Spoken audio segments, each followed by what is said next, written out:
It's definitely tough to join an existing band, but how much does that ramp up when you have to join an existing famous band? Couple that with being the lead singer, and the pressure is obviously immense. That's what Brian Johnson faced in 1980 as he attempted to replace the beloved and recently deceased Bon Scott as ACDC's frontman. I was 32 years old. I thought, what am I doing here? Listen, they're going to find out after a couple of days that I'm just not that good. Instead, the rest of the band embraced Brian. Similar to Bon, he brought that grit and raspiness to his voice, but he had this unique level of polish to it that allowed the band to be more versatile. But it wasn't just his vocals that he brought to the table. Malcolm came up to us, I think, on the second day, and he said, "Can you write lyrics?" And I said, "I'll give it a shot." And he said, "Well, here you go."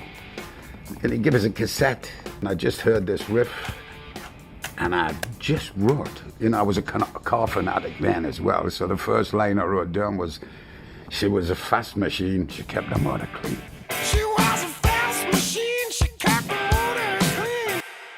Immediately, the band loved it, but they were still used to Bon's vocal style at that point. Brian's new fast vocals were something new. He said, "You know, Brian, there's too many words in it." And he said, "I think it should be go like this. She was a fast machine. She kept the motor clean." I did it like that, and then Mal heard it, and he's going, "What the fuck is this?" Sounded kind of folky, didn't it, in a little way? She says, no. He said, "Do it back the old way. It rocks." Released in July of 1980, Shook Me All Night Long helped the Back in Black album soar to number 4 on the American charts and has since sold more than 50 million albums, making it the best-selling rock album in music history.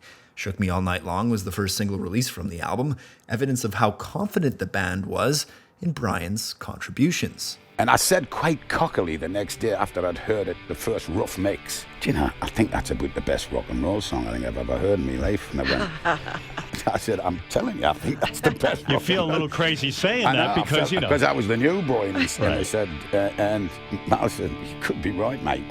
All night long.